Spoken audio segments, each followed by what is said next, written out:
So, welcome all of you to Values Workshop Series, the 78 on safety.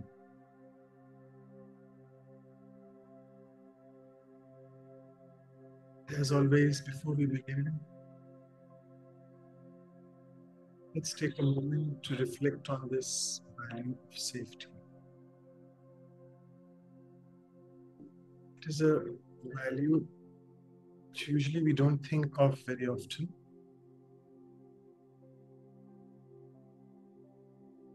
We presume we are safe.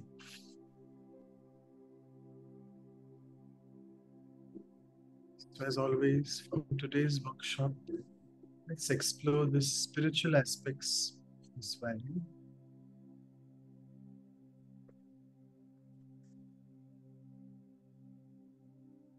What are the things,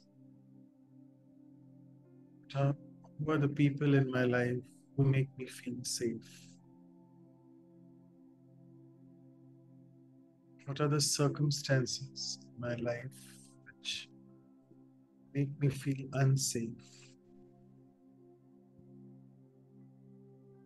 What are the sources of my support which help me ensure safety in my life? And is there something called spiritual safety?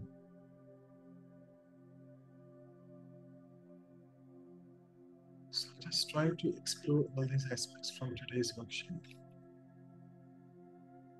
With this, I'll just invite all our interpreters and the team of facilitators. So welcome Sister Anu and Sister Shruti, as always, joining from the west coast of Canada and US respectively. And we have our entire team of interpreters in the background.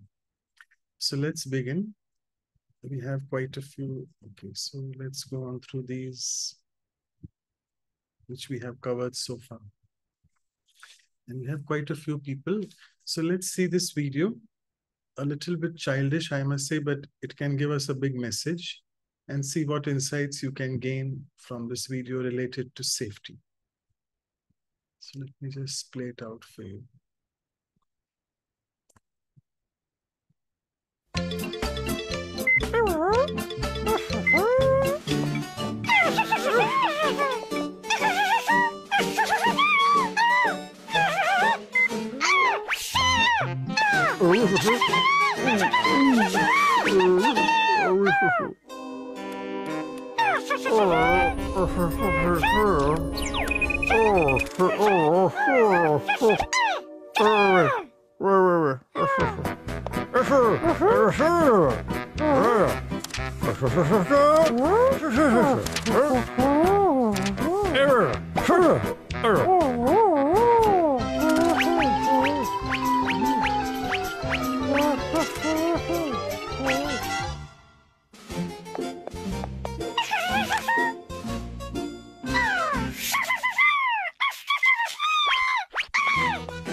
Okay, a bit funny. So I can see Mikhail's sister.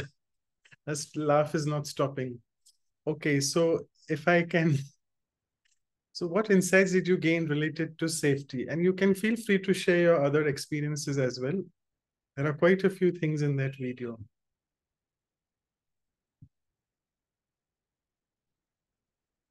Yes, so if you can write it in the chat box. We have exactly 4 minutes left.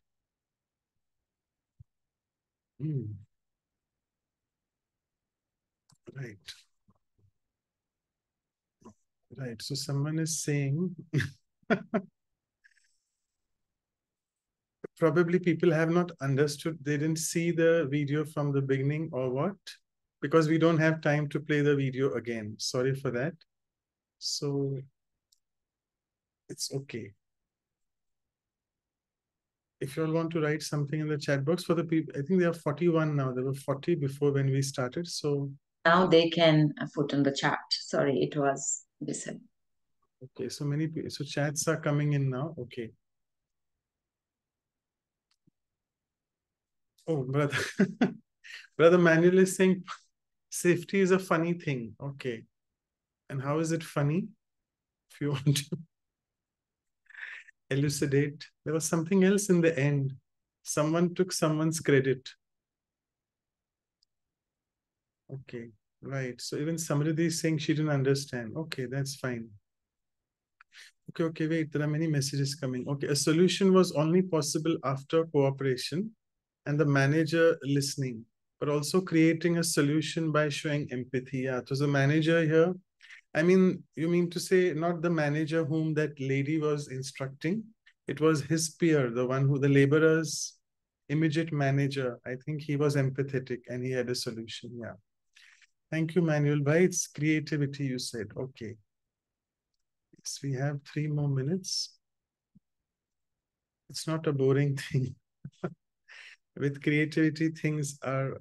We have these icebreaker videos because that sets the tone and that sets it breaks the monotony of just having workshop to in the form of reflection. It's just a starting point as an icebreaker. We try to interact with people, and quite a few of you have started interacting, which is good. Okay, so it's okay. I think we can move on and give them more time in the exercises. That's perfect. So we'll move on. I'll just read it. The last one, mindfulness. If you can just rename yourself, it's a good name. Kids do not listen if parents don't show in their own behavior. Okay. Nobody can learn with criticism, aggressiveness, and being rude, mean language. Only love, kindness works everywhere. Fine. We all of us agree that our behavior will influence the next person. So thank you. And Jujar is saying you should try to enforce safety. Okay, good. Thank you. I think we'll move to the first exercise. Over to you, sister. Thanks.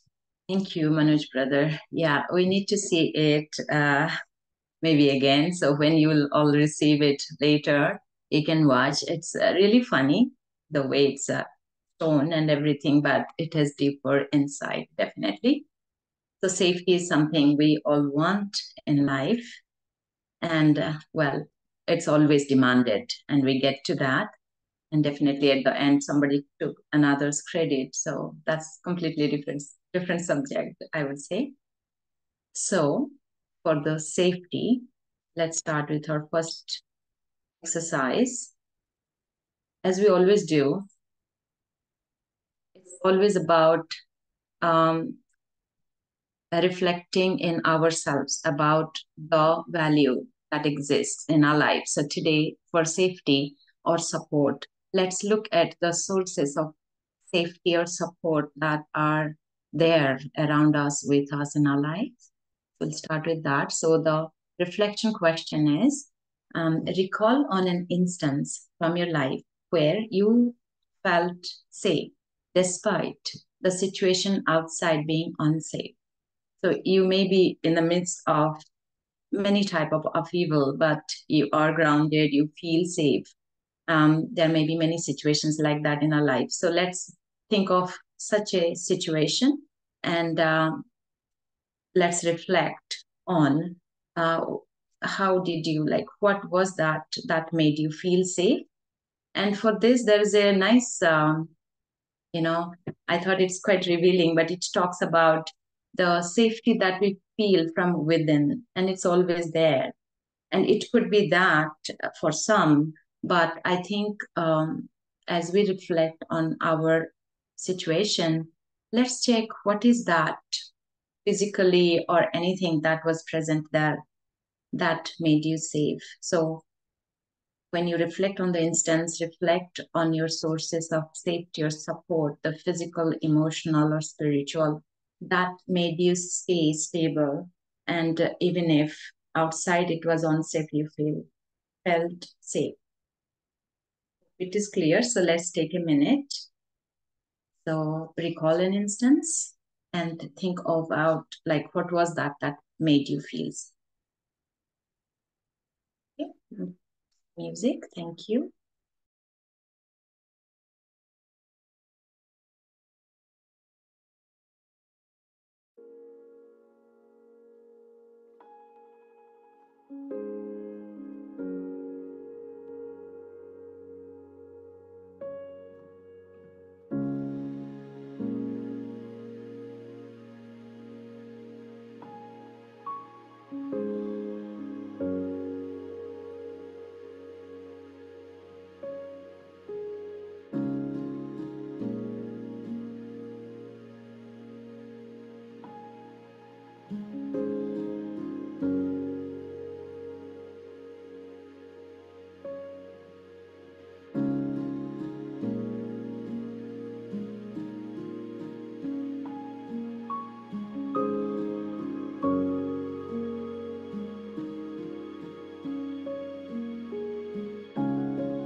I hope you got some insight about what was that physical, emotional, or spiritual safety or support you felt that made you feel safe, even in the midst of a situation that was unsafe outside at upheaval. So, yeah, we can hear from you. Anyone who would like to unmute and speak and share?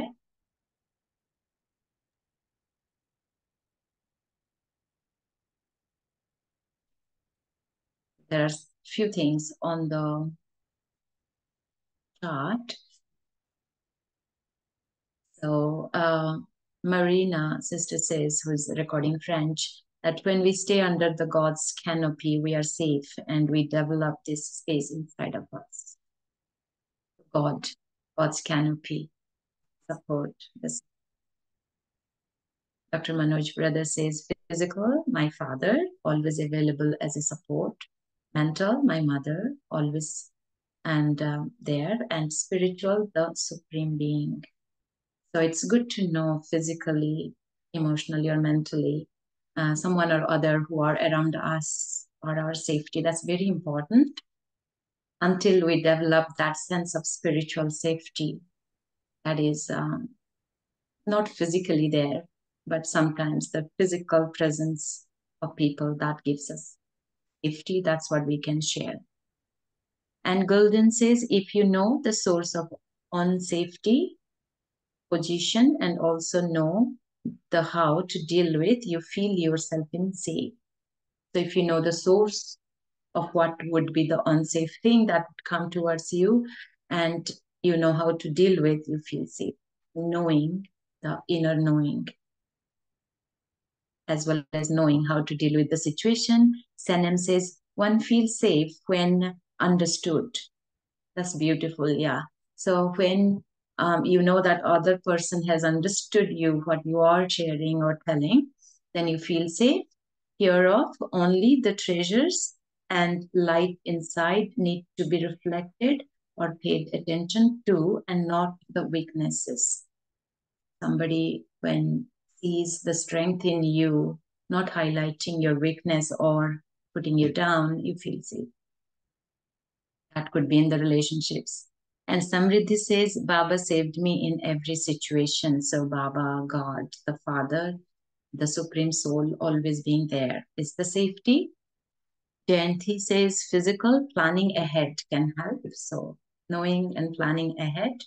Balvinder says, in spiritual context, I'm unable to find any example, but with your education or these sessions on values, I'll be able to collect new experiences of safety. When outside is upheaval, of course, mental, emotional, physical support was always available from my parents, family during turmoil, family and parents. I know I can read. There are more on the chat. Anyone who would like to unmute and speak? Yeah, Rehan, you would like to share? Okay, even before coming to Gyan, I would say since childhood only, there were many instances where I had to travel alone, be at home alone, and do a lot of things alone. During those instances, I used to feel why nobody is available because, because of various circumstances. But then after I came to Gyan, I came to know, somebody told me this specifically that no matter how loving your parents are, or your friends, or your relatives, neighbor, anybody, how much ever close relation you have with them, there is nobody in this world who can be with you 24/7. Okay, they have their own thing to do, and that way you have to, be your own protector, and you have to make all the arrangements to be safe and take care of yourself, which I did, even, when I was not aware that a lot of things are being taken care of God. There were many instances wherein I had felt that presence.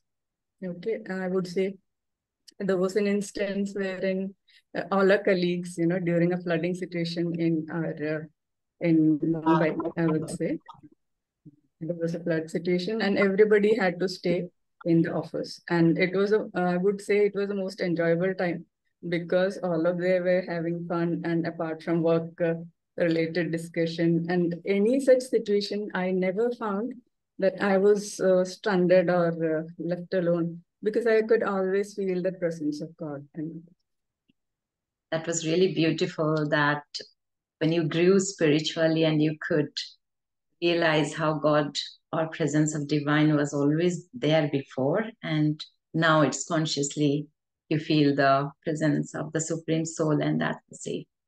Beautiful. Thank you so much, Rena. Dr. Mehta, you would like to share? Papsi. Well, um, I've had an opportunity of being a witness to multiple riots uh, in when I was a young boy, and then when I used to be in the college. Um, in during the partition, we used to have lots of riots in Mumbai. Especially, you could not say you are traveling in a bus and passing through certain areas. All of a sudden, people will start running, and you know that there are riots taking place, and you have to just run. That's where your courage comes in, your presence of mind, and you have to accept that there's nothing else except uh, protective mechanism that you follow. I have seen multiple riots. Then there were riots when there was the Goa liberation movement in 50s. That was mid 50s. Then there were riots when bigger bilingual state was created. And then there were riots during the Shiv Sena during 60s. During all these riots, I used to work in the hospitals in where there are multiple casualties used to come. And we used to, at least I have gone on a number of occasions to see when the shooting was taking place. So I think inherent, you must develop your inner courage. Of course, we always talk of, at this point of time, of course, we know that we have somebody so like a supreme taking, is with you and that you are protected. But I have seen during those periods, people have to collect their own courage. Is the inner stability and courage. That's more important. And of course, you have to be a little more adventurous. You have to accept that you cannot control the outside world. So whenever you're facing, you have to face yourself. That was really powerful, sharing the real scenario of upheaval, life-threatening, adventurous, accepting that you cannot control outside scenarios, and yeah, inner courage, um, definitely. And then, of course, when spiritually we connect with the divine, we understand power. Okay. In the real life, say for example, at the moment, the bombing taking place in multiple parts of the world, and I do not know how the people must be facing it. One thing is certain that this kind of situations you can face in any part of the world. The way the things are at the moment, I think we are better prepared at the moment with Baba's presence and our inner peace and inner strength. But one has to accept that the days of when you'll have to really look for your safety are not too far. Yeah, so inner courage, inner power, and no matter what is coming, ready to accept it. Thank you so much. Very insightful. And Bhargavi says, COVID time. Yes. Has anyone ever been in the area where the war was taking place? Any one of the participants? No. Even we had a couple of wars with Pakistan, and Bombay was on a target, very close to Karachi, and we used to have, the safety, sirens, and sirens would go and the lights will go off, and we would go under the table, kind of thing in case there's a bombarding. I think a real life situation is slightly different than. So I have seen a number of times with the sirens. I was a resident at Tata Memorial in '65, and we would all be instructed to go under the table because it is. Wow. Yeah, the siren, and what would you feel at that moment? And following the instruction of, emergency. Well, we can only smile or laugh until we are not in that situation. Really, very good alert you brought our attention that, yeah, inner courage, acceptance, be able to face real situation. Thank you, Dr. Mehta. There I see few chart on Corona and COVID time that Bhargavi says that she felt always safe, even though it was very hopeless around the world, in the Baba's company, Divine Company. So became confident in every situation in life, whether it is an office or situations faced in life, being in company of the Divine. Subhas says that during Corona, I was traveling a lot and was always felt Baba's protection, again, the divine. So, yeah, there are many, and time has run, but yeah, maybe we'll not look at the whatever brother has written, Deepak Bhai, will share with you all. But there is one last one, maybe I'll read. Sushma says that I have transferred all my worries to Baba. Again, it is God, Baba, and yeah, Rehna says she has seen riots as well. So yeah, I think it's great insights we got. Let's move into feeling, experiencing that spiritual safety. So I'll hand it over to Brother Manu. Okay, thank you all of you. So as always, we've spoken a lot about very different and challenging situations which we need to be ready for. So let's take a peek into spiritual safety. Let's feel this. I think the music is really interfering, so just stop it, the music. Okay, so for the next few moments, let's try to explore this concept of spiritual safety.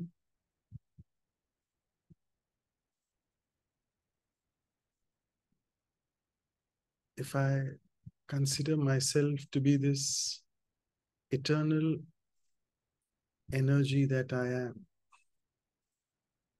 indestructible, immortal, there is actually no means to worry or fear about anything. So let's take a look back into our inner world, I, the inner being. I'm equipped with all powers and virtues. And the soul exactly knows what it needs at what time. I just need to step back,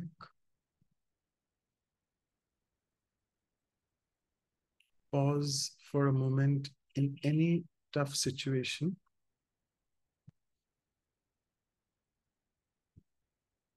observe the situation as a detached observer,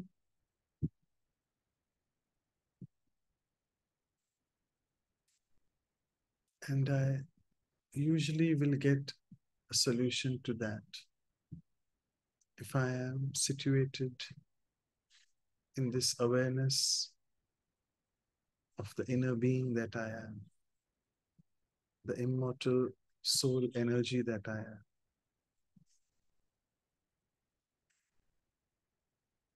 and also I explore my connection with the Supreme Being, as all of you have already said.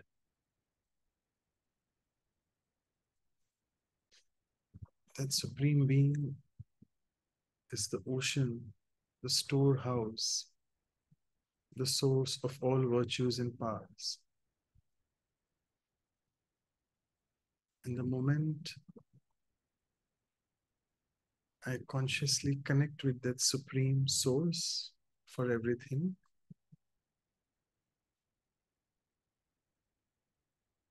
I become solution-oriented.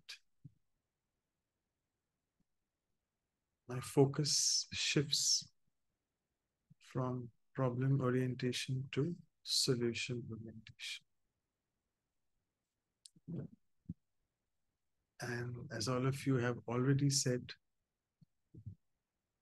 I really feel very, very safe under the canopy of that divine being who is all the time present for me. Wherever, whenever I have the need to connect to it, he's always available.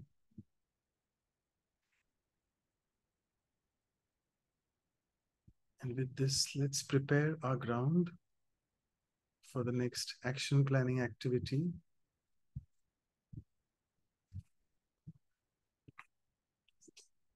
That what could be the methods or ways by which we can enhance or work up more on this spiritual safety aspect of ours. Thank you. With this, I'll stop sharing the screen and over to Sister Shruti. Thank you. Thank you, Manoj Bhai. So I think we've talked a lot about safety, and certainly there are things that are real in the environment, things like impending wars, like we're talking about, economic hassles, personal relationships, lots of sources of fear, and some more imaginary. Fear of my job, fear of my health, fear for my health. So there's plenty that's in the environment, or plenty of reasons to be fearful. But how do I return back to my position of safety? How do I continue to return to that position where I'm feeling secure, where I'm having that trust and faith? So what we're going to do in this next part of the exercise is really reflect on some of the ways that I can make sure that I don't get caught up in this whirlwind of fear and continue to return to this position where I feel like I can be that pillar of power, pillar of strength and positivity for everybody around me. Like I said, there's plenty of reasons, some real, some imaginary, to feel fearful, to feel unsafe. but how do I return back to that position of strength, safe, and continue to exude this and be that strength for everybody around me and take clear decisions, should there be some real or imaginary situations. So again, just a minute of music to help you think through this, and then we'll come back to share.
We are ready.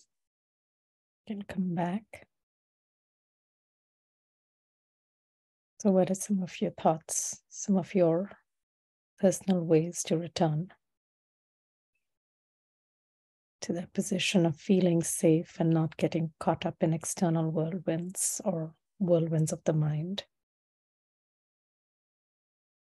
Yes, Sanam, go ahead, please. I would say stability and trust that everything happens for a reason. To believe in that, to have faith in that, Nischay is key, and not to become affected, not to be shaken. And for that, we need to constantly be churning Gyan, all the knowledge that we learn, and do Murli every morning, and feed the seed, feed the mind with positive thoughts, and not forget, because any forgetfulness or any confusion could shake us. And yeah, self-check. Thank you. Very nice. Some very important points there. Some very good points there. Faith, constant remembrance, reminding ourselves every morning with spiritual study, the seed that needs to be there. Thank you. Anybody else? Hi, everyone. I can share a little. Sure. So I'm thinking back to a time when I was threatened by an individual several times, and I knew I was going to be. But what I would do is I'd center very concentrated behind here. All my thoughts would be silenced, and then I would connect to the atmic, if you will, energy that I'd see in my mind's eye, the center of light, and I would make that connection firm. And even though there was a lot of anger coming at me, I felt very safe in that time. I knew nothing could really harm me. And another thing that I've done before going into a big operation, I had some fear, but I said, this is not my body. It belongs to the Creator, God. I just gave it up, my body. And even though I was a bit afraid going into the operation, I had a little bit of emotion, it went brilliantly. And so it was a miraculous thing. So that was another technique that was very helpful for me. Doesn't belong to me. Do what you want, to the Creator, giving to the right person. Anyway, thanks. Thank you, Denise. Certainly both the points really good, and certainly interconnected as well. Being able to kind of disconnect from the external and the body and just coming back to your spiritual identity and being able to focus and reflect on that and draw power from that. Anybody else? I can see a few chat messages, but would anybody else like to share?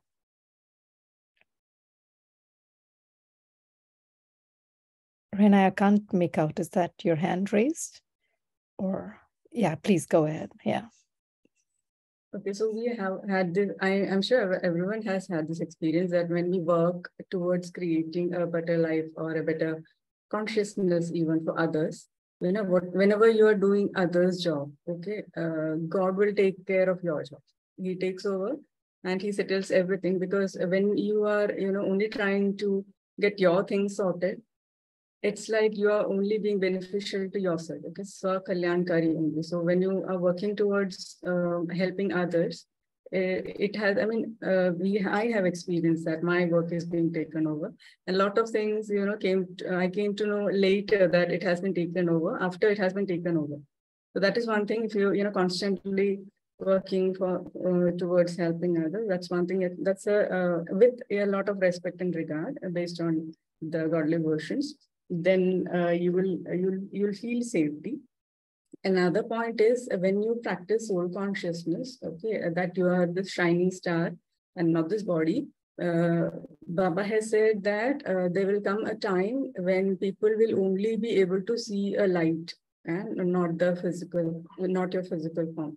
So for that, we have to be constantly, whenever we get time, we have to grab time and practice that consciousness. And it really works. If it will really work if people can only see a light in you and not a physical form. Okay, thanks. Thank you. I think, again, very good points about, again, returning to your original identity of being a soul, point of light, and of course, again, faith. And I think that seems to be coming through even in our chat messages. Brijpal Bhai says, faith can move mountains, have self belief and faith in him with capital, so belief in God. You are safe. Number 2, power of mind. Untroubled mind will keep you safe. Listen, understand, and accept. You are safe. And number 4 is connection with him, again in capital, so that's God, and you are safe. Dr. Mehta also talks about faith in self, in drama, and the supreme. My presence of mind and quick response based on mindset, training, and clear intellect. Lots of points over there.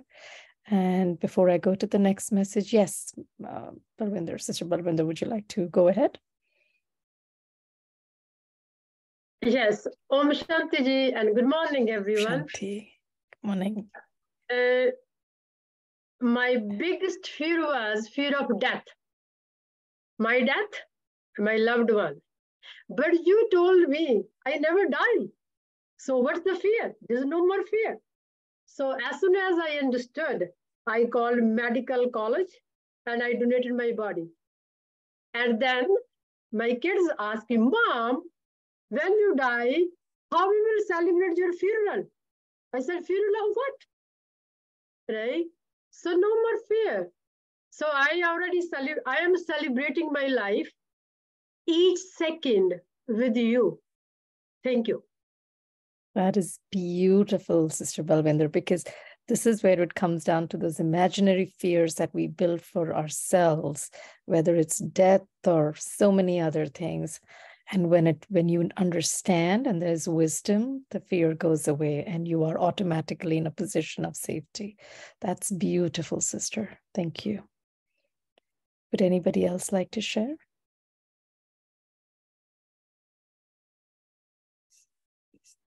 Okay, I see a couple more. I see one by Guldain.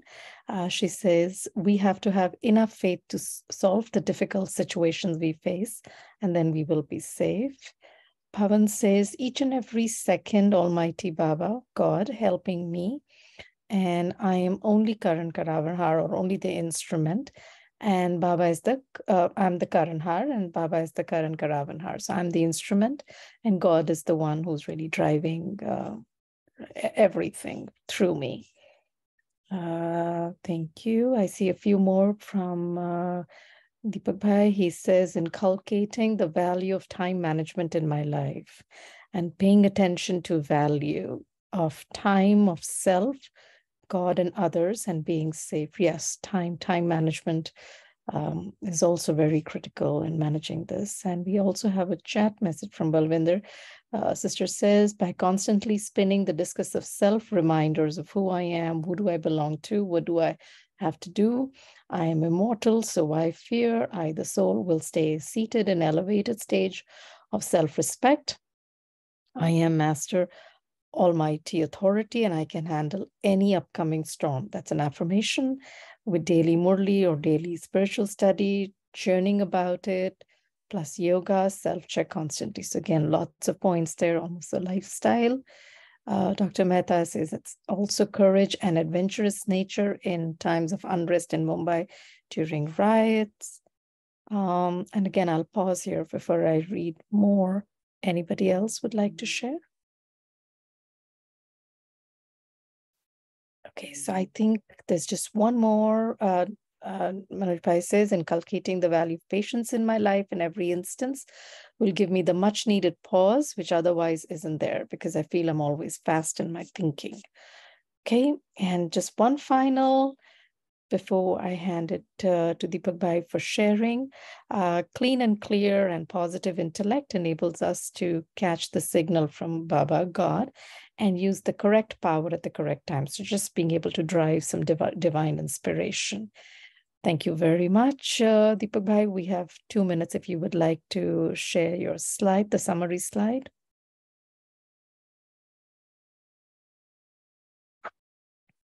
Thank you. So again, as we've been discussing, there's lots of great points that have come out. Inculcating the value of patience in my life, take the much needed pause, having courage and adventure in my nature, churning spiritual knowledge, having a clean, clear and positive intellect, inculcating the value of time management, coming back to silence as often as possible, keep in awareness that I'm immortal and invisible soul, not just a role in my physical presence or existence. Constantly spin the discus of these self-reminders. I'm immortal, so why fear? Stay in the stage of self-respect. Affirmations like I'm a master almighty authority and I can handle any upcoming storm. Disconnecting from the body and going back to my spiritual identity and drawing power from the divine. Faith in the self, in the drama, in the supreme, and presence of mind and quick response based on mindset and training. Again, faith, which is a recurring theme, that faith can move mountains, have self-belief and faith, power of the mind, listen, and connection with the divine. You are safe, and every second, Almighty God is helping me. So I think with that, I'll hand it back to Manoj Bhai for the next part of the workshop. Thank you. Okay, so before we go further, if I can just request the ones who have joined new, if you all want to be a part of these series and the workshops, please send us your email addresses and WhatsApp numbers so that we can put you on the mailing list and also in the WhatsApp group of the same.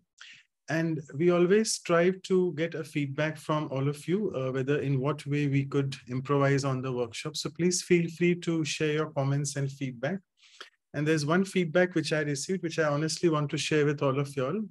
So there are many spiritual BK students here who join all the time, which is really indeed a pleasure to have all of you.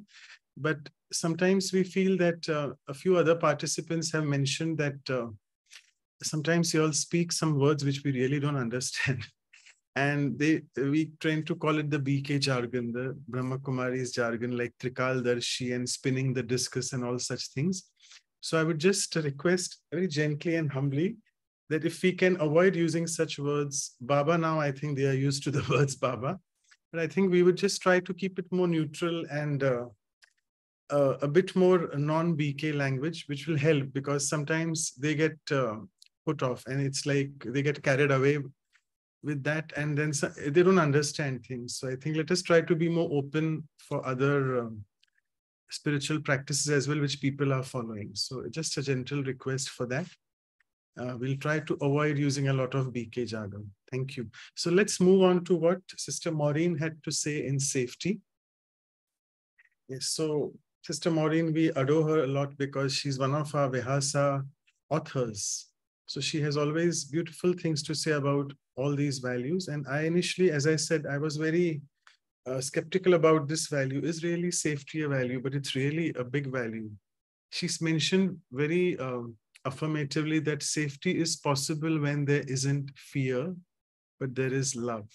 And this really reminds me of many other seniors who say this always, that opposite of love is not hate. Opposite of love is fear.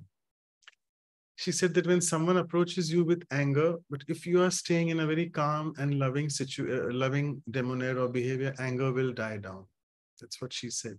And she was mentioning in the first point that safety is not about the protection you have around you, but safety is basically in your thoughts. As we have been discussing, Dr. Mehta mentioning again and again about the faith, about the awareness, and awareness of this consciousness that I am this eternal soul. And it was wonderful what Balvinder's sister shared, that no fear of death anymore. And I think many of the spiritual students here who follow the BK philosophy, the Brahma Kumari's philosophy, all of us usually share this thought that the fear of death has gone down because we feel eternally safe.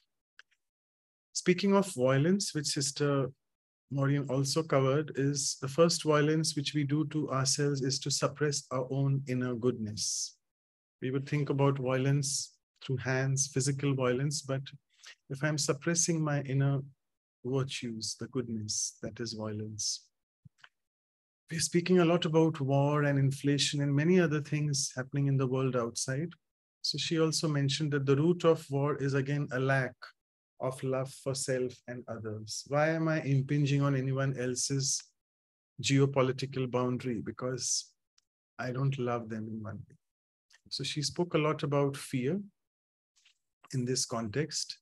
And as all of you have covered in detail, that God's protection, once I realize my connection with the Supreme Being, it really sets everything right. God's protection is when we get the right intuition of what to do. As we covered in the meditation, that you immediately get the solution. We call in our language here the touchings. So if you get those touchings with your beautiful connection, but again, we are taught here that you will get appropriate touchings only when you have a clean and clear intellect, whereby your mind should be so clean and the intellect clearly connected to the divine. Faith again was coming up a lot. And with this also trust came in. I'll cover that later. And realizing that spiritual strength which I have, that helps me to become the master of my mind. And you know, these are all mind games. Feeling unsafe, having fear is all a mind game. So if I can work on my spiritual strength, I, the soul, can then feel empowered. And then safety is always there. Speaking of trust and faith, as I told you, so she said that both of them are deeply connected. If I trust, I am safe. And when I feel this connection with the God as a very strong one, then I naturally have this sense of safety while doing all the daily chores of my life, as all of you have shared. And she spoke a lot about good actions, good karma.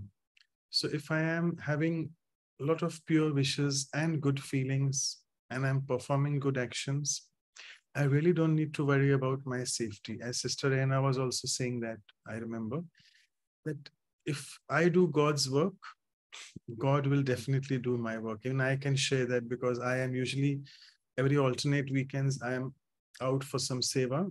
I really don't worry about my practice that time. And I'm really amazed that when I go back on Monday, I mean, there are a lot of patients to be seen. So I never run out of business that way, I feel. So I wanted to share that. So if good actions are there, they'll always attract blessings. And that is also a form of protection. And this, I remember Dadi Janki used to say that. In Hindi, we call it, or Urdu, duaएं. She used to say 80-90% it's blessings of people which are making me move in my life, because otherwise she had a lot of physical illnesses of the body. She used to take a lot of tablets. So she said tablets do their work, but only 5%. 5-10% is my meditation, my spiritual strength, but 80-90% is people's blessings, which are keeping me safe all the time. Then Sister Maureen said, as she spoke about the inner goodness before, she said we have to make a choice.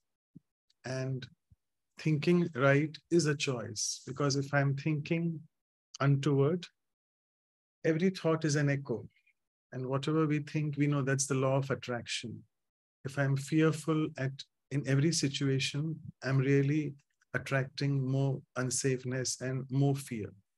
So I need to really work on my thinking, look at my inner qualities, the inner core.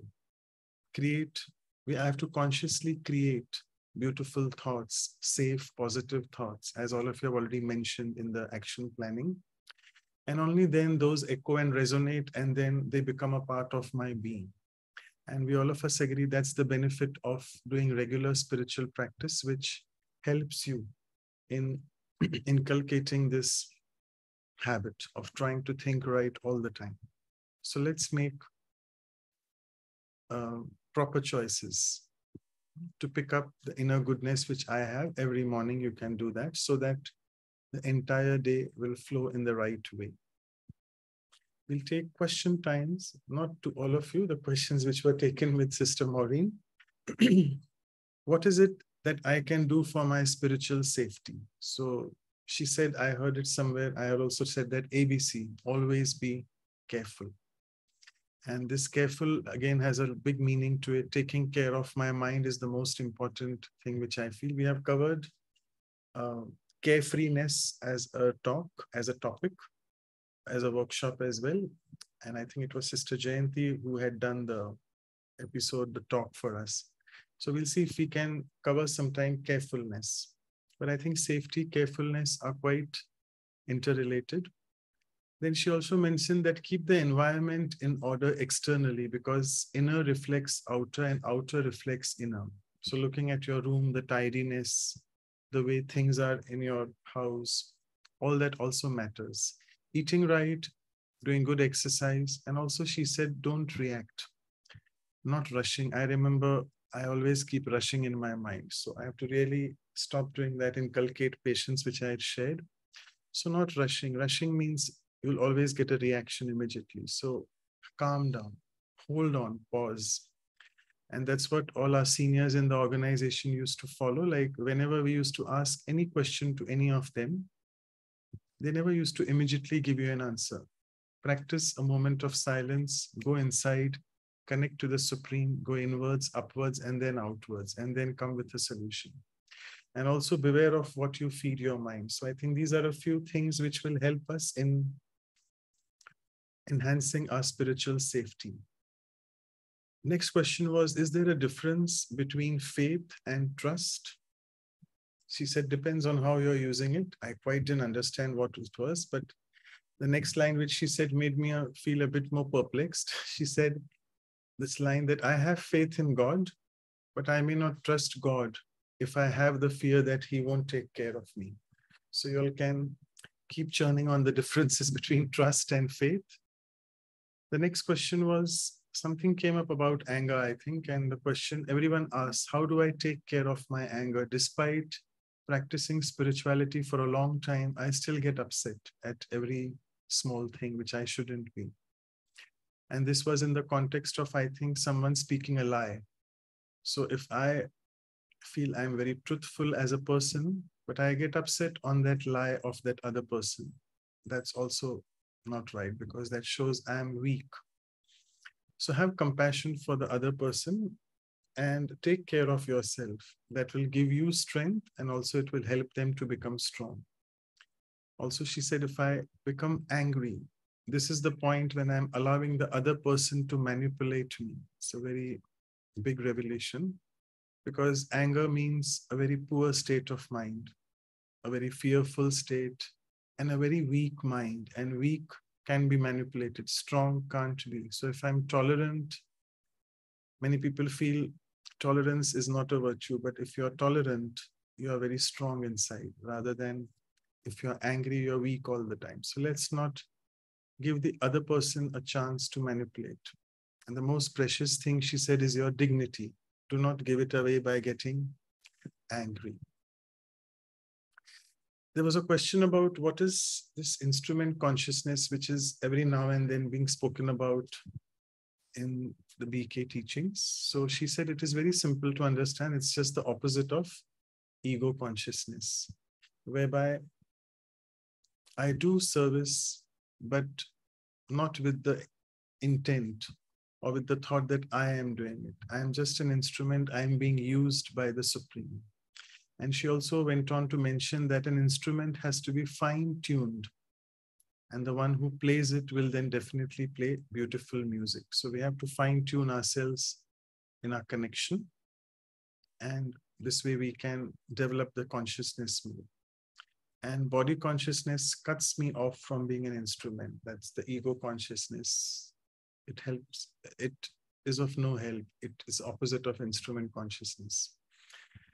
And I think with this, we are ready. So we have our speaker, I guess. If you can please spotlight Sister Anu. I'll just stop sharing the screen. And yes, welcome, Sister Shireen. And thank you so much for joining. And before I proceed to give it to you, as always, we have the tradition of introducing you because you're joining us for the first time. And also, as a poem, a few words for you. So first, let's speak. Thank you. Thank you. I'm sure I have seen her ages ago on one of the programs in television. I think that was Release Your Wings. Yeah, that was the program. Yeah, it was running. And it was a lot of different recipes you used to share. I think I remember that. Yeah. So let's see what Sister Shireen has been doing into Brahma Kumari. She has had almost 35 years commitment now. She has engaged in advanced spiritual practice for more than 30 years. And she likes to mention that she's accumulated a remarkable 20,000 hours of meditation experience, you can imagine. And you can look at her face and her, in the poem, I'll mention a few things which will elaborate more on that. She's the author of 4 unique books on meditation, to name them: Soul Fitness, Oh My Goodness, True Hollywood Blockbuster, and Experience the Divine. No, I'm not creating a tongue twister. That's the word, experience. So something experience, and this is experience. So she can tell us, experience the divine. Beautiful word. Another word for next time, if I want to write a poem, beautiful word. She's also authored 3 popular meditation albums and a deck of spiritual power cards. And she designs and facilitates many meditation retreats and workshops. And she's also the creator and presenter. I mentioned about that YouTube channel, Release Your Wings. I think you can just put on YouTube, you'll get those programs. And I must say, she also has mentioned that she presents intelligent, refreshingly creative, and unmistakably authentic wisdom to powerfully uplift the soul. So I'm sure we'll experience that in the talk next hour. And as always, the poem. So today our special guest from Florida is Sister Shireen. Her presence is indeed so powerful, divine, and pristine. You can sense the vibrations through her, which are indeed so serene, as if entering a place which is as pure as a shrine. She shall teach us the technique on how to look at the mind screen so that we can witness as a detached observer in life every scene, not getting affected by people's behaviors, which can sometimes be very mean, whereby we get carried away by the outward glow and sheen. So now let's lead a life knowing exactly our role, unlike a teen, no more teenagers we are, so that we can reign on ourselves like a king and a queen. And we shall then find the grass everywhere to be green and not have any regrets in life whatsoever in between. So with this, I would like to invite Sister Shireen. All the stage is all yours. Over to you. Thank you. Thank you so much. That was a beautiful poem. I want to clap. Thank you. Thank you.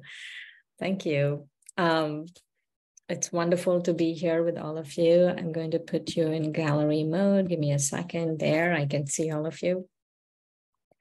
It is my great pleasure to be here with you. And safety as a virtue, as a value, seems very esoteric, actually, because you don't think about it. As Manoj Bhai was saying, you don't really think about it as a value too often. I was reminded of an incident that happened in my life when I was thinking about this value. I was in Peace Village, our retreat center in upstate New York. And what happened in Peace Village is, I don't know what happened in Peace Village, but every time I touched something, even a door, right? Like if my hand touched some door, I was bruising very badly, like anything, right? My whole body was full of bruises. And so I came back from Peace Village and I talked to one of our BK doctors here. And he said, you need to immediately, it was a holiday, and he said, you need to go immediately to the emergency room because you are bruising everywhere. I said, no, it's not that urgent. Don't worry about it. I'll go whenever, right? So it took me a couple of days to go to the doctor. And then the doctor did blood work. And so this is 2-3 days later, right? So I'm sitting in Amritvela. Oh, Amritvela, I'm sorry, excuse me. I'm sitting in our morning meditation. It's early morning meditation. And I am having a spiritual chit chat with the Supreme. And the feeling at that time when I was spiritually chit chatting with the Supreme was that the body was dying. And I was telling God, I think the body is, I'm leaving the body is dying. And so, would you believe it, at 4:15 in the morning, which is very unusual, we get a call from the lab that did my blood work. And the lab called and said, you right away need to go to emergency. You right away, absolutely right away need to go to emergency. So go to the emergency, and I'm still taking my time to go to emergency, right? Because I knew if I go to the hospital, showers and all of that will be hard. So I took a shower, did everything. And so going to emergency, and the nurse, so they admit me into the emergency. So there is a waiting area in the US for emergency. You don't get admitted in the hospital right away. There is an emergency, like beds, like you have curtains. And I'm sleeping there, and the nurse comes in, and she has such a pitiful expression on her face, right? Like she knew something I didn't know. And I wasn't even noticing the pitiful expression on her face. All I could ask her was, what is your Wi-Fi password? I wasn't thinking about anything else.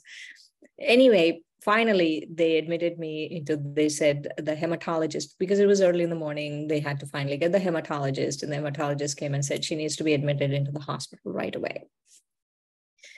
So I'm getting admitted into the hospital, and I'm still worried about the Wi-Fi password.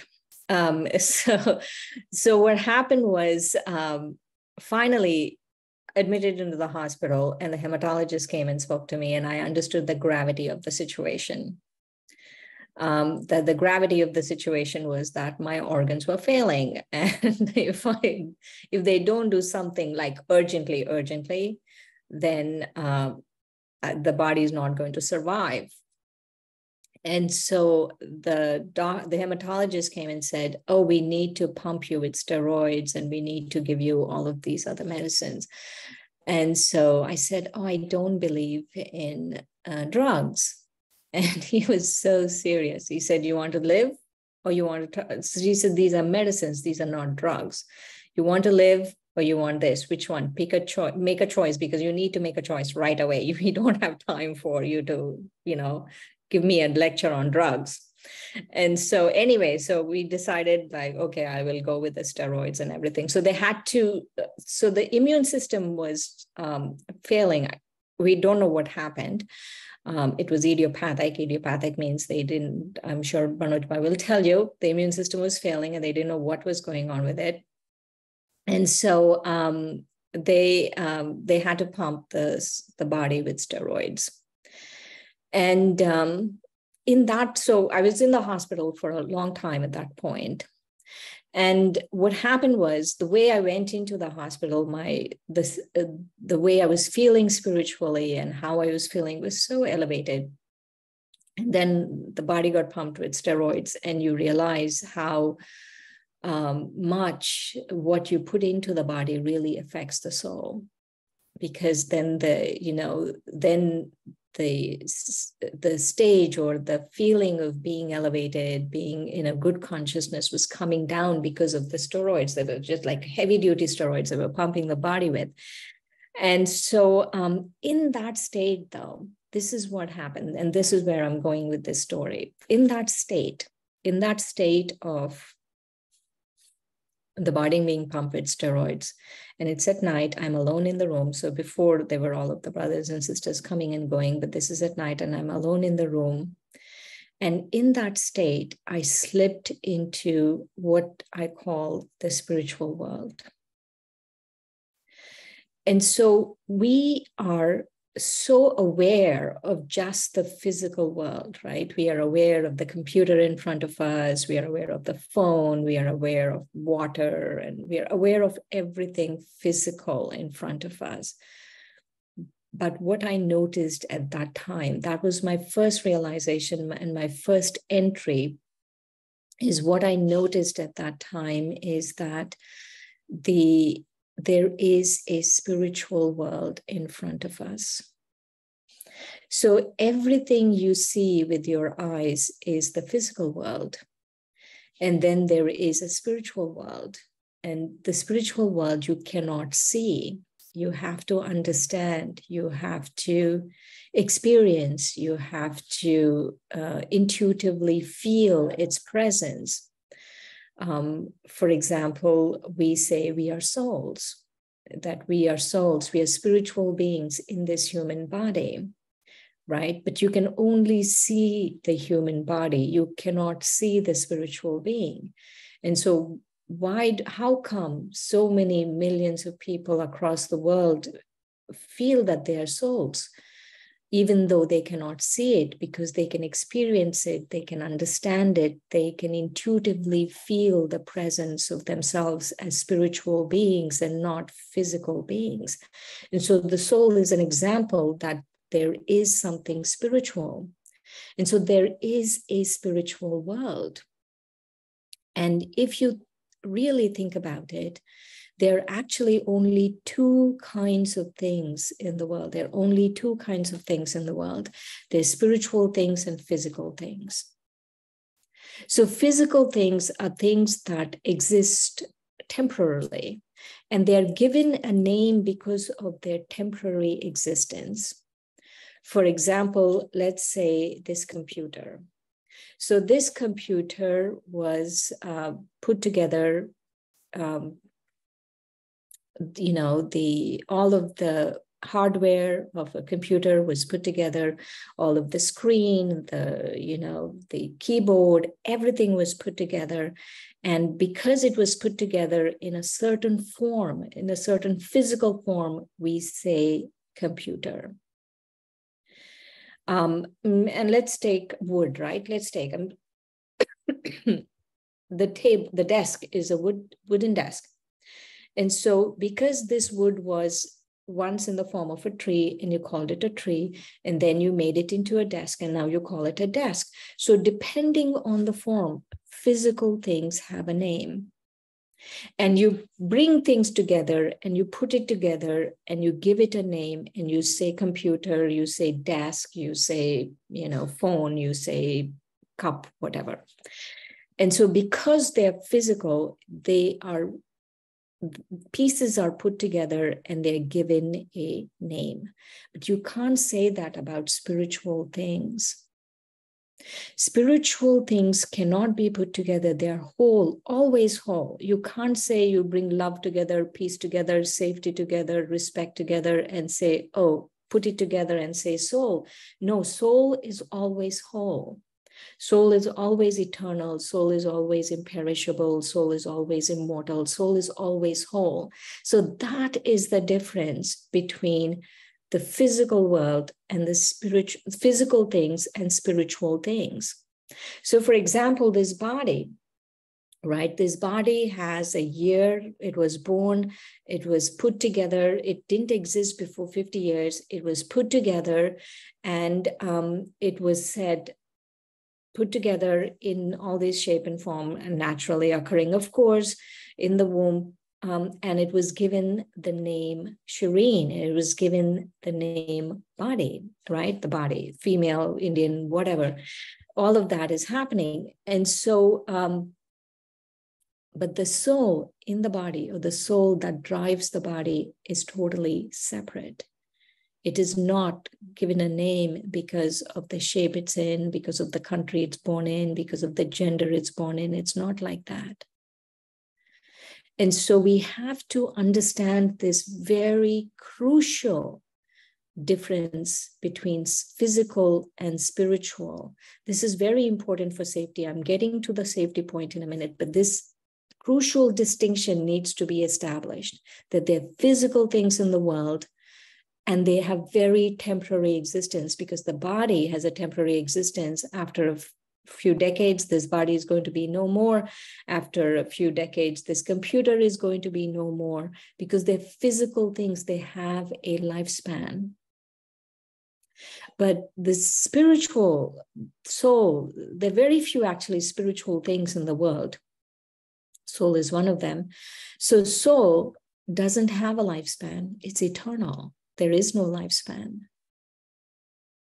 So when I sit in my reality, so if I think, right, if I, the soul, think that it's just the body, right? If I think I'm female, if I think I'm Indian American, if I think I am, whatever, a physical label, then I'm not in reality, because reality is something that is eternal.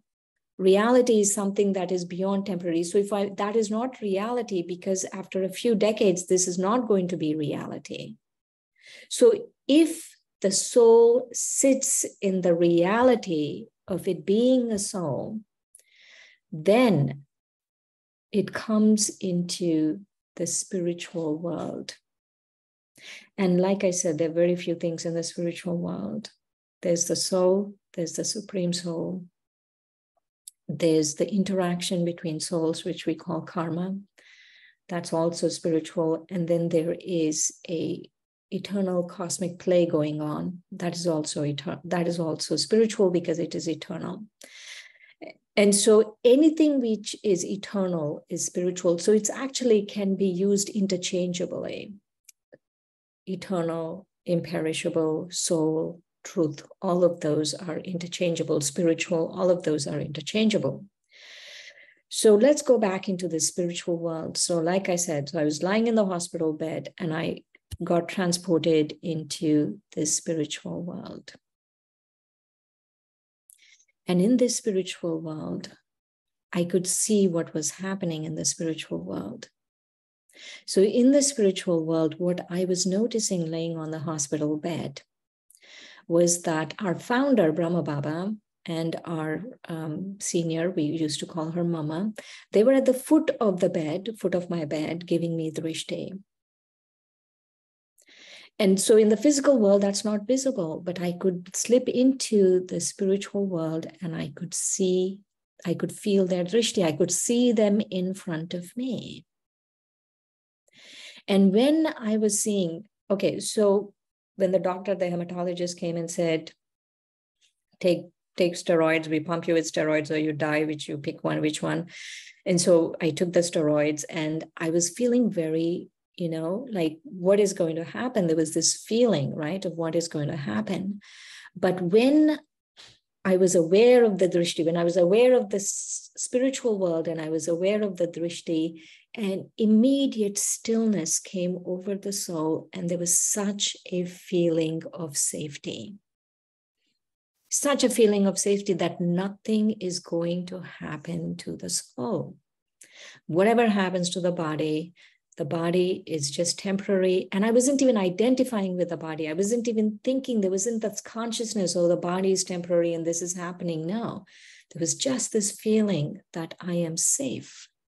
I'm absolutely safe. And that is when this soul started exploring the spiritual world. Is how can I slip into the spiritual world sitting here talking to all of you? This spiritual world is accessible to everyone. All the 8 billion souls on the planet, this spiritual world is accessible. But what we do is think about it in the last, not this time, not last hour when you were thinking about safety, but before that, right? Before that, take an hour before that and remember, try to gauge how much of the time you were thinking about physical things that you can actually measure and see, and how much of the time you were thinking about spiritual things. So you will notice that a lot of our time goes in thinking about spiritual things. A lot of our time goes in thinking about spiritual things. And so physical things. A lot of our time goes in thinking about physical things. We cannot be thinking about physical things and slip into the spiritual world. So the spiritual world is accessible to everyone. And you can access it the minute you become aware of yourself as a soul. And you become aware that, yes, there is a spiritual world right in front. It cannot be seen. It can be understood. It can be felt. It can be experienced. It can be intuitively felt that it's there. That is the spiritual world. And it is right in front of us. And so every time I access the spiritual world, every time I access the spiritual world, I have everything in abundance, including safety. I have safety in abundance. I don't need to go to other places for safety. I know I am safe because I'm in the spiritual world. So there are few things about the spiritual world we need to understand to be able to access it. One is becoming aware of yourself as a soul, a spiritual being, not a physical body looking for safety. No, there's a different paradigm, no? If you think you're a body and then you're looking for safety, that's a totally different paradigm. Versus if you are in the right awareness, that is reality. The reality is you're a soul. If you're in the awareness of reality, of being a soul, and then you think about safety, it's very different. Because you realize that safety is innate to you. You realize that you have in abundance. All you have to do is slip into this world and everything is in abundance. So that's one step. And the second step is awareness of the Supreme Being. Awareness, because the Supreme Being, again, is one of the few things that are spiritual. The Supreme Being is a spiritual being. You want to call God, higher power, whatever you want to call the Supreme Being, or Baba. We say Baba. You can call, don't call him it, right? Apart from it, because he's a real being with a real awareness. And so the Supreme Being is spiritual, just like us, but there's one difference. Doesn't come into the cycle of birth and death like we do. So anyway, so the Supreme Being is accessible to us all the time in this spiritual world. But there is a small yukti, it's a small method. We need to access the spiritual being. So one of very important balances in our spiritual practice is loving and detached. And so when we say balance, it doesn't mean we do two things and say, oh, I can't meditate right now because I have to do something else. No, it's not between not doing and doing. Balance is between two very important things that you have to do equally well. And so this balance of loving and detached, which two very important things you have to do equally well. So to be able to access the Supreme Soul, the soul has to first become detached from the body and detached from the physical world and loving to the Supreme Soul. And then you have abundant ocean of safety, ocean of love, access to the Supreme Soul. But remember, there are two steps to this. You can't say, I'm loving God and how come I'm not feeling God? No. The first step has to be that you are detached. You detach from the body, detach from the physical world, and then loving. And in that love, right, in that love, in the ocean of love of the Supreme, is complete safety, complete protection. Complete safety and complete protection. People do a lot of very foolish things for safety and security.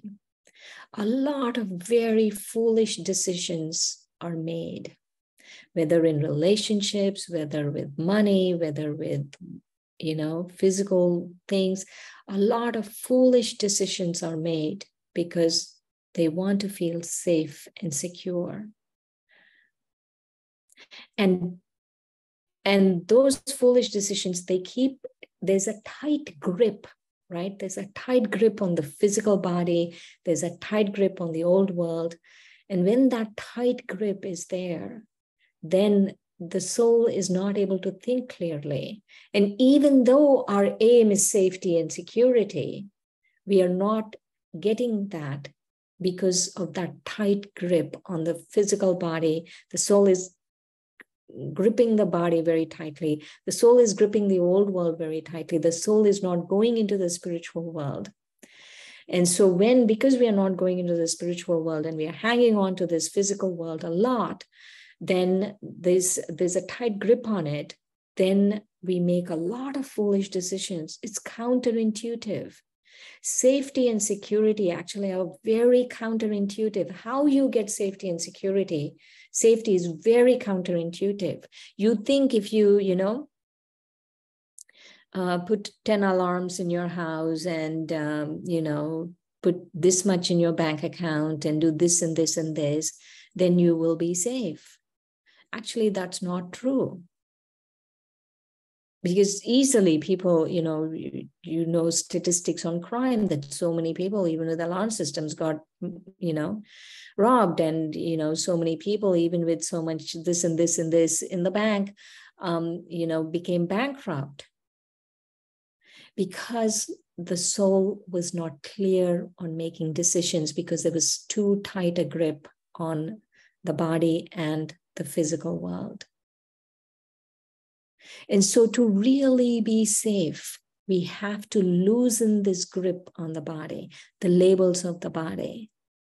The first thing is this gender, this race, this color, all of that grip has to go. The soul has to loosen its grip. And then the soul has to loosen its grip on the world, the physical world, right? There shouldn't be any emotional investment in the physical world. It doesn't matter what happens, whatever happens, we will be happy because we have an impact bias. You know what an impact bias is? An impact bias. So we have a lot of biases, right? Unconscious biases going on all the time. An impact bias is a very important bias. Impact bias is when you think that a particular outcome is going to affect you worse or better than it will actually affect you. So let's say, and there's been a lot of research done on this, by the way. And so let's say if someone comes and asks you, hey, if you think you're going to have surgery, how are you going to feel? You will think, oh, I feel so horrible. This is going to happen. That is going to happen. I don't want to have surgery, right? So what you think is the impact of the surgery is much worse. And then if someone says, hey, someone's giving you a free tickets to go on a cruise to the Bahamas, and you will think, oh, I will be so happy. I will do this and I will do that. I will take time off and I much needed time and I will be so relaxed and so peaceful. And all of the things that are going on in my life will all disappear. So what is the bias that we have? That the impact of going on a cruise we think is going to be much higher than what it is. And the impact of surgery we think is much worse than what it is. But it's actually a bias because what research has found is that it doesn't matter whether you go on a cruise or whether you get surgery. The impact of it, the soul has a certain immune system that allows it to synthesize happiness out of whatever happens. We have the capability of synthesizing happiness of anything that happens. So we have to allow the soul to synthesize that happiness. And so when we are holding on to the physical world, right, what are we doing? We want certain outcomes in the physical world.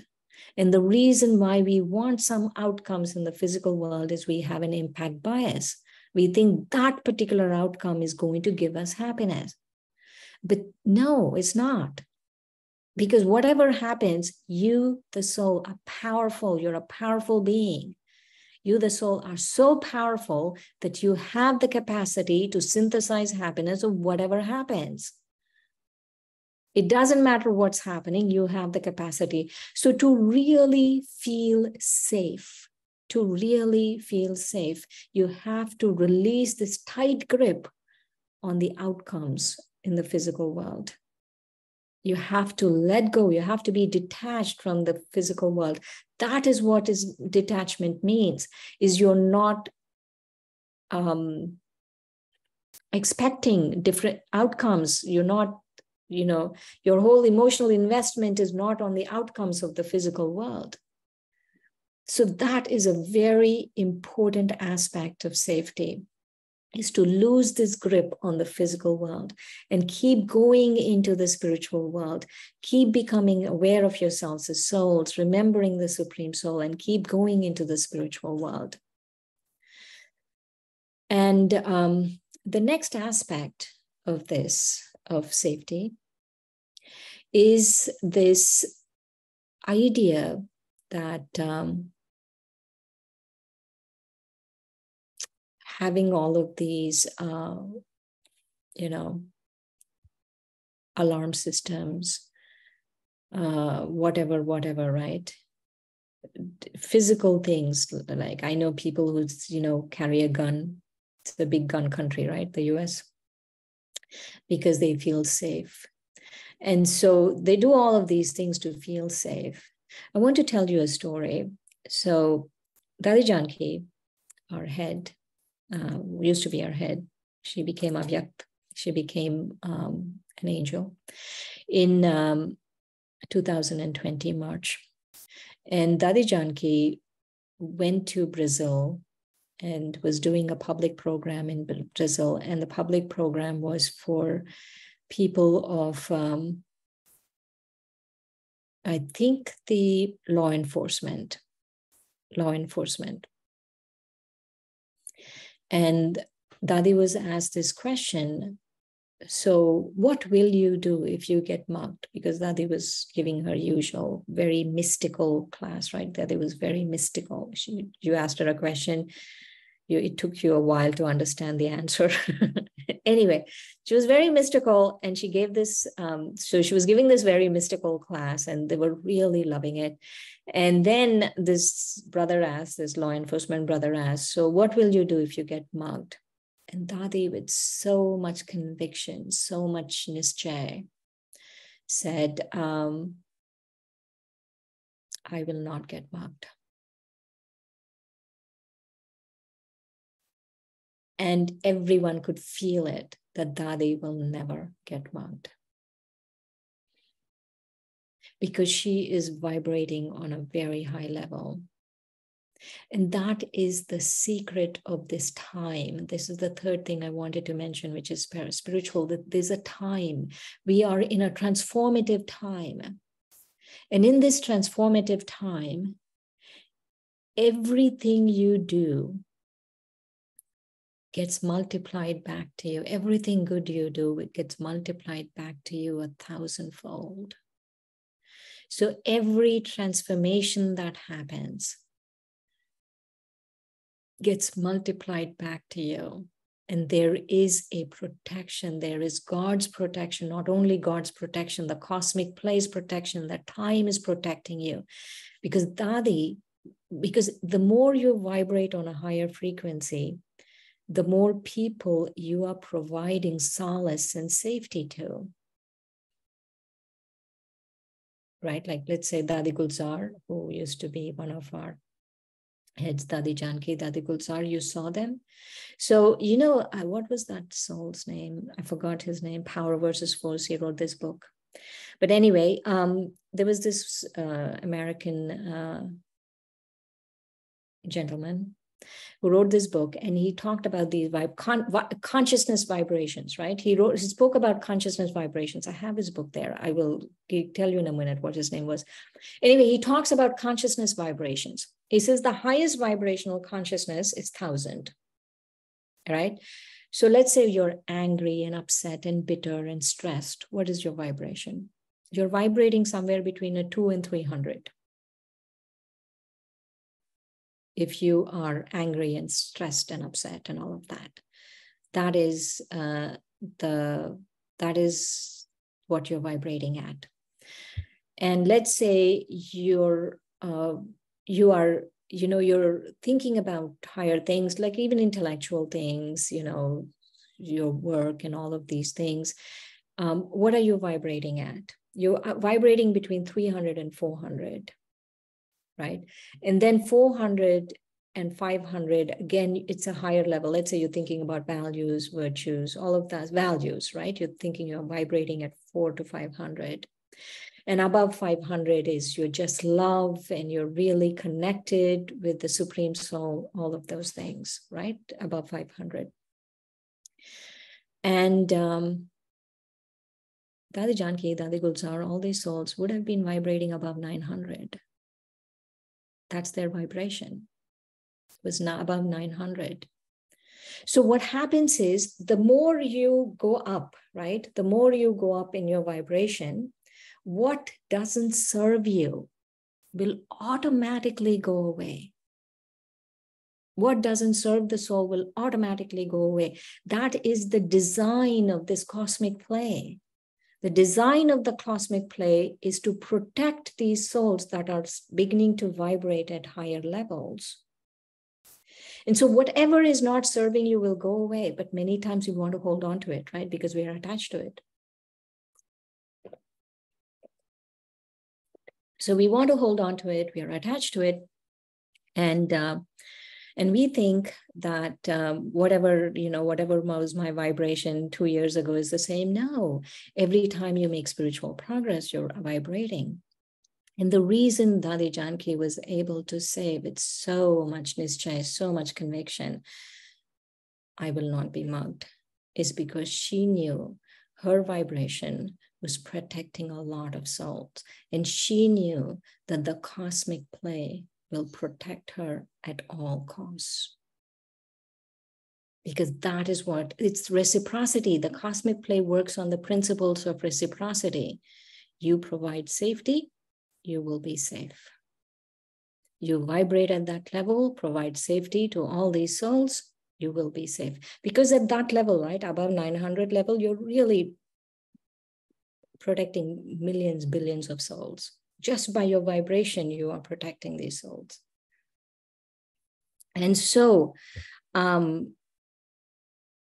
to have faith in the spiritual world, have faith in the time we are in, have faith in the cosmic play, and have faith in this higher vibration. Keep moving up higher and higher and higher. And as you keep moving up higher and higher and higher, you will be safe, because there's nothing else but safety. No one can touch you. Absolutely no one can touch you. Because that is where that is where real safety is. That is where real safety is.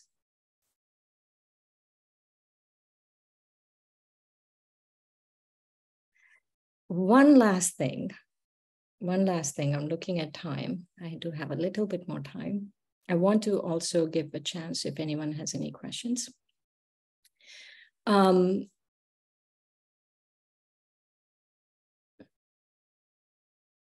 Truth. Let's talk about truth. So we were talking about the spiritual world, right? There's the spiritual world. And in the spiritual world, to access the spiritual world, we need to understand truth. What is truth? So truth is, there are a few characteristics of truth. One of the characteristics of truth is that it is eternal. It is not bound by time. For example, I am a soul, and the soul is truth, right? The soul is not bound by time. I am a soul. That statement is true today. It is true 5,000 years from now. It's true 5,000 years before now. It was true 1,000,000 years before now. It's true 1,000,000,000 years from now. I am a spiritual. I am a soul. I'm a spiritual being. And as a spiritual being, there is no lifespan. Okay. And so after this, after truth, this truth, right? Not only, so this truth is not bound by time. Let's say when we say God is truth, or God is spiritual, or God is, the supreme soul. So everything about God also is not bound by time. But if I say I'm this body, that is bound by time, because this body, it will die. At some point, it will cease to exist. So that's not bound by time. Or any of the labels of the body, that's not bound by time. So truth means something that is imperishable, something that is not bound by time. That is one, is truth.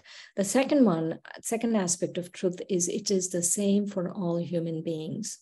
I'm a soul, you're a soul, everyone in the world is a soul. That's it.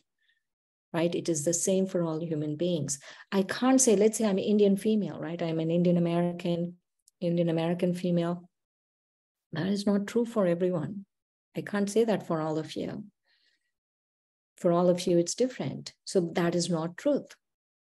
And the third, which is very important, is when you reflect on truth, then you become divine. Truth will make you divine. Just by thinking about truth, by coming into the awareness of truth, it will make you divine. And so one of the most important things about safety is, how can I give safety? Because when I give safety, that is when I receive safety. Without giving safety, you cannot receive safety. And one of the things, the most important thing you as a spiritual being having a human experience can do is provide a safe space for people. Like this Zoom session is a safe space for people. So you provide a safe space for people, because when you provide a safe space for people, that is when the reciprocity of the cosmic plays that you will get the safety back. And so to be able to provide a safe space for people, you absolutely cannot look at their gender, their color, their race, their educational status, how much they have, how much they don't have, none of that stuff. You have to become completely soul conscious. Whoever is coming into that space has to be completely soul conscious. If you are soul conscious, then you're providing this safe space. And when you provide safe spaces, then you receive safety back. So that is a very important aspect of safety.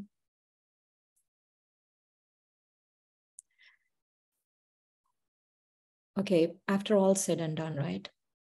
I want to finish with two things. What is the safest space? What is the safest space in the entire planet Earth? I would say God's heart. You sit in God's heart, and you cannot sit in God's heart by being body conscious, right? You cannot sit in God's heart by thinking of the labels of the body, blah, blah, blah. It's not going to work. God's heart is the safest place. And Dadi Janki always used to say, Saf and safe. If you are saf, you're clean, you're safe.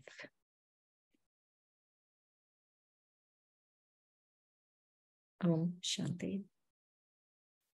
You have any questions? You have any comments? You want to share anything? Manoj Bhai, what is next? Yeah, wonderful. So Saf and safe, that's a good takeaway. It's the biggest takeaway from today's talk, I must say. Yeah, I have quite a few questions. I will read out for you. I won't take names because people may not feel comfortable. The first question is, I practice a lot of being soul conscious on the Supreme Soul, trying to elevate my consciousness, etc.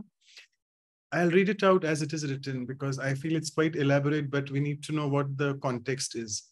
So I try to elevate my consciousness, but at the night, in the middle of the night, I sometimes see dark entities. And then I have to send them light, call on God, etc., etc. And if I'm doing that all the time, in the morning, I feel very exhausted.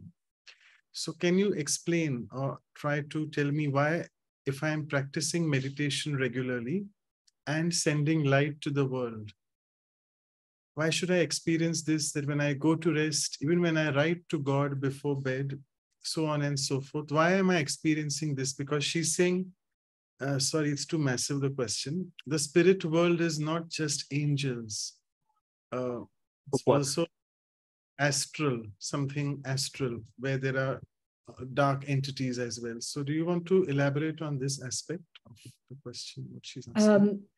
It's a few things that are very important is one time Moini Didi, who is one of our leaders, I went to Moini Didi with this question many years ago, maybe 20, 25 years ago.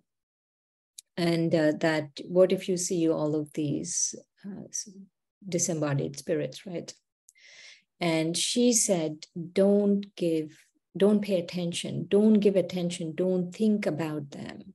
You cannot think about them. You cannot, don't pay attention to that, right? That is one. And what I've noticed with my own practice is you have to become a tiny point. Don't think about giving light at that point. Just become that tiny point of light. Just become incorporeal. Just become that tiny, tiny point of light and just be. You have to practice that during the day. How long can you be in that awareness of just being a tiny point of light? Just a tiny point of light. And so that should be the practice, not giving light. Don't think about them. Don't think about what is going on. Just as soon as you notice something, become a tiny point of light. Okay, wonderful. So another question is, without being soul conscious, can I get a place in God's heart while practicing for being soul conscious? Okay, I hope you got. No, without soul consciousness, nothing happens. Soul consciousness is the basis of everything, right? Because what happens is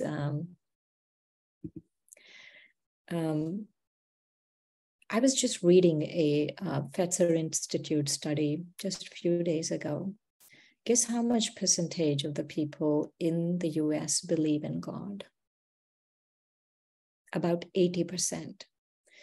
In India, let's take India. Guess how much percentage of people in India believe in God? I would say 90, 95. It's very big, right? Many, many people. So all these people who believe in God are actually remembering God. But would you say they're all sitting in God's heart? No. To accurately remember God is important. So to be able to accurately remember God, you have to become soul conscious. Without soul consciousness, sitting in God's heart is not possible. Okay, perfect. So, Sarabjit, you raised your hand, so I'll just take the question because I don't think we have time for people to ask orally. So your question you have mentioned, thank you for putting it. How to feel or realize all relationships with God? Please explain. So that's advanced. That's an advanced question. You know, what happens is many times we are remembering the Supreme Soul, we are becoming aware of ourselves as souls, but we are really stuck in our story. We are stuck in our story. And so every time we are stuck in our story, right? The story could be anything. The story could be your gender, your color, I'm married, I'm not married, I don't have money, I have money, I have children, these are my children, I need to take care of my children, this and that, right? The story, right? So every time we are stuck in a story, we are actually establishing a bar in a cage. We are establishing a bar in a cage and we are trying to fly while sitting in the cage. And when we try to fly sitting in a cage, how's that possible? Not possible. Because we are so stuck in the story. We're so stuck in our own story. This happened, that happened, this didn't happen. I was born here, I do this work and I'm this old and all of that, right? All of that is the story of this karmic narrative of this life. The karmic narrative of this life really cages us.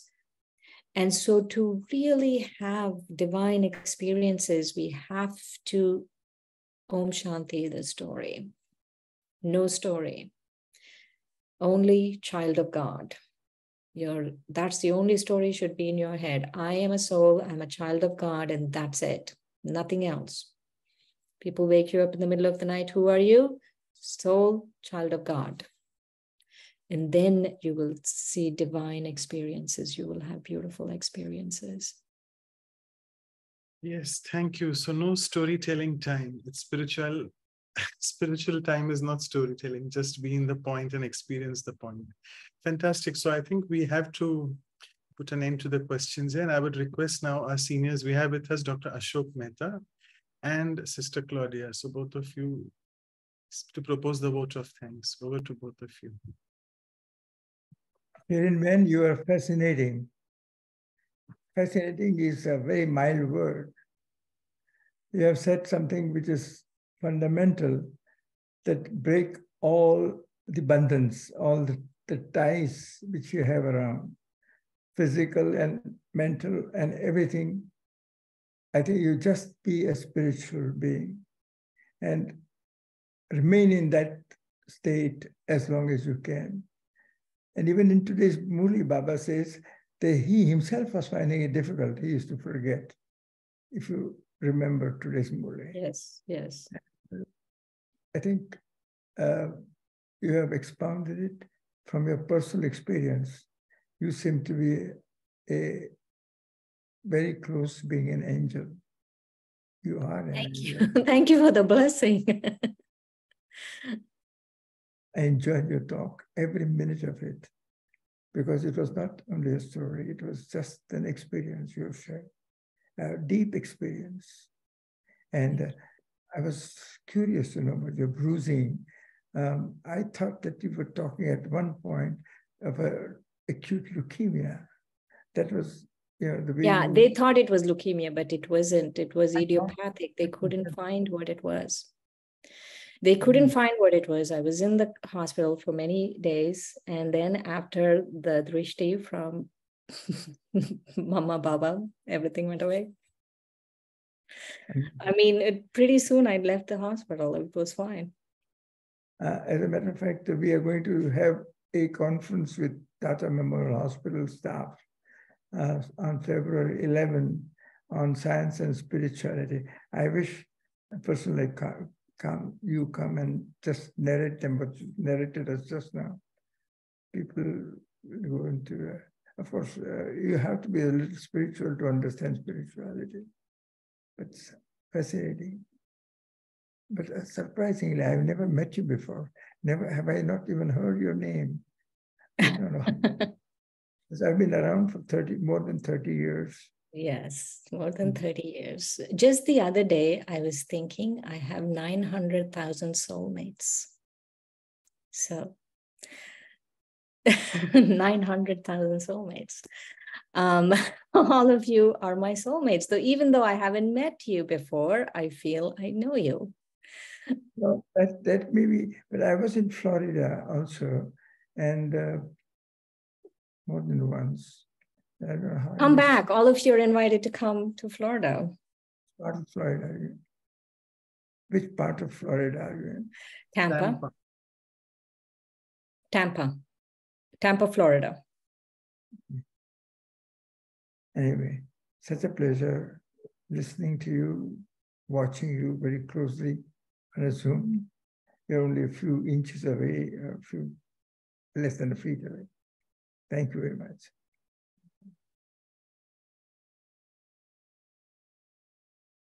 Claudia Ben, it's all for you now.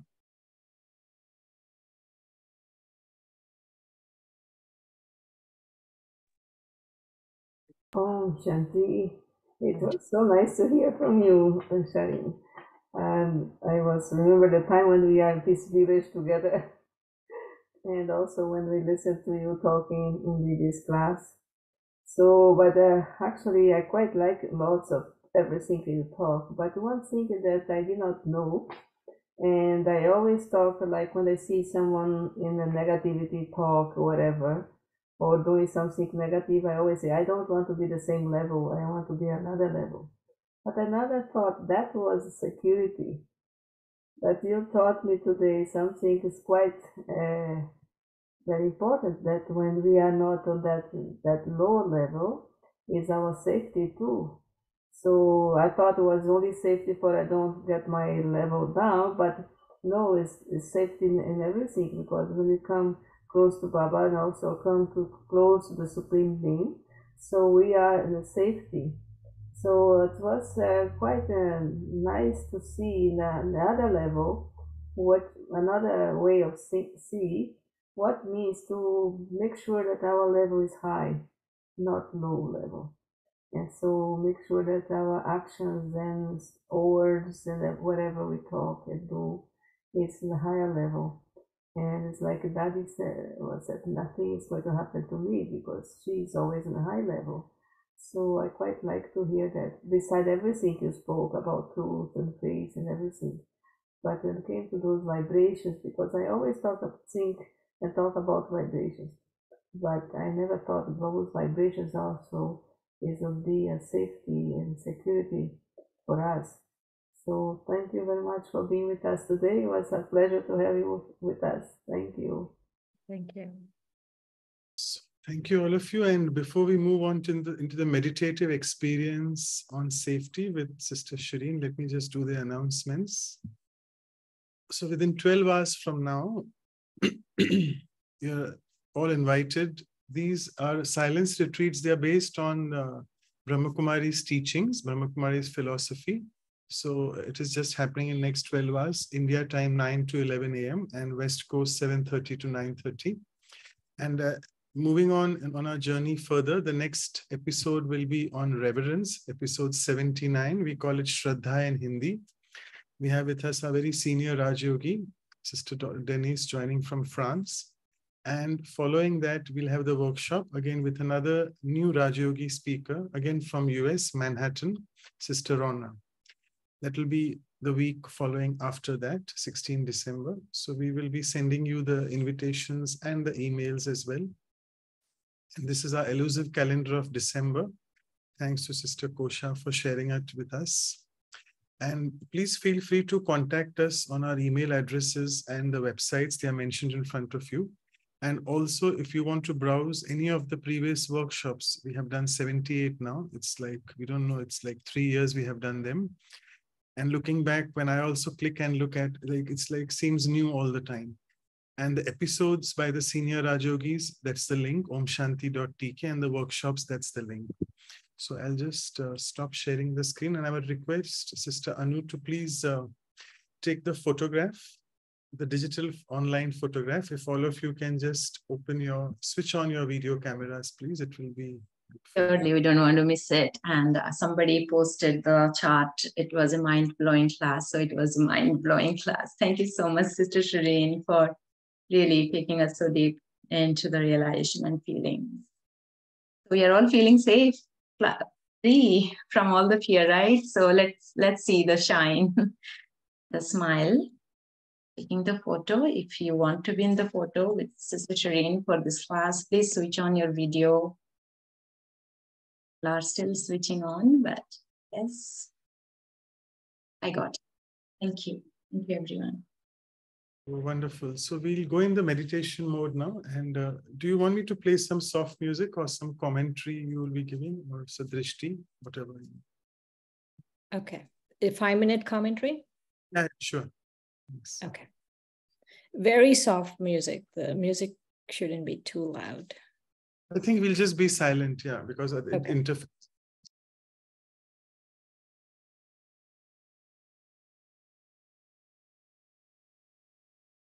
Take a deep breath and release that breath.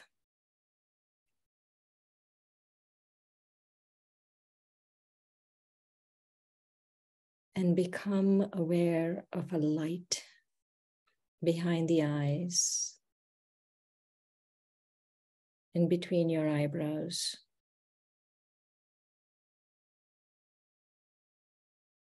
And that light is you, the soul. Becomes smaller and smaller and smaller. And now you're just a tiny spark of light.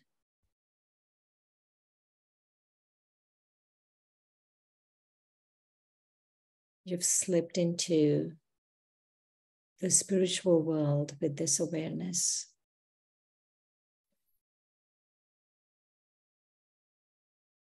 Where everything is in abundance and you're connected to the source of protection.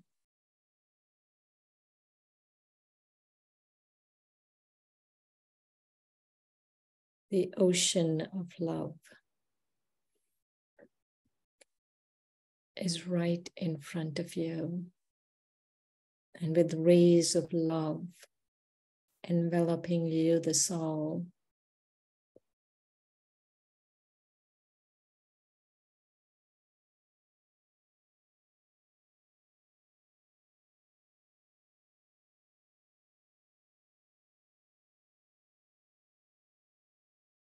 and in this space, in this world,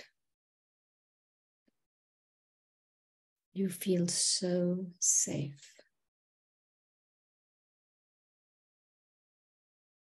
You're detached from the body, you're detached from the physical world. You're detached from the body, you're detached from the physical world and connected to the Supreme.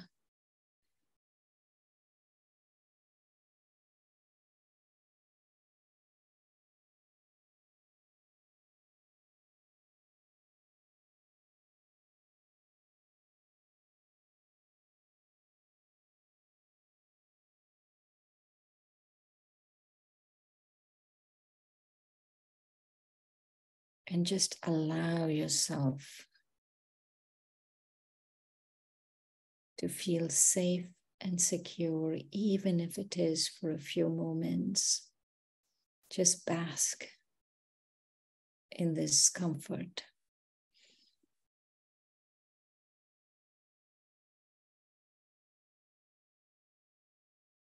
Just relax into it.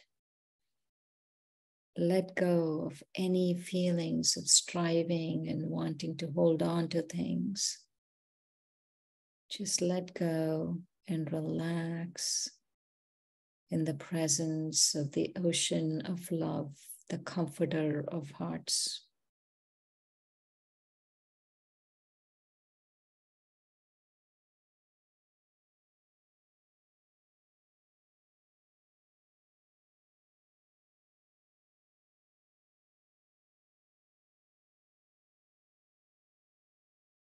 And in this space, in this world,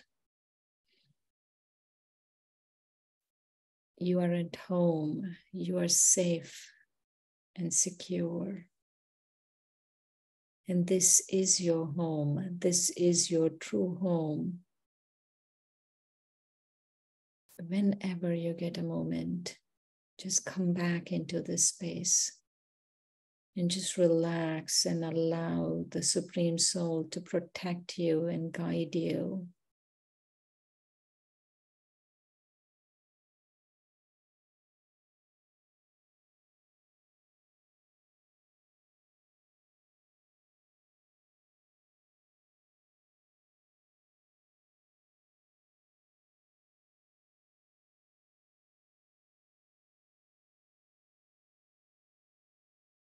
Take a deep breath, and whenever you're ready, come back to here and now.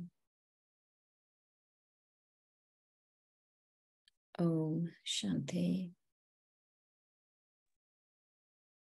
So thank you so much immensely once again for your, thank you.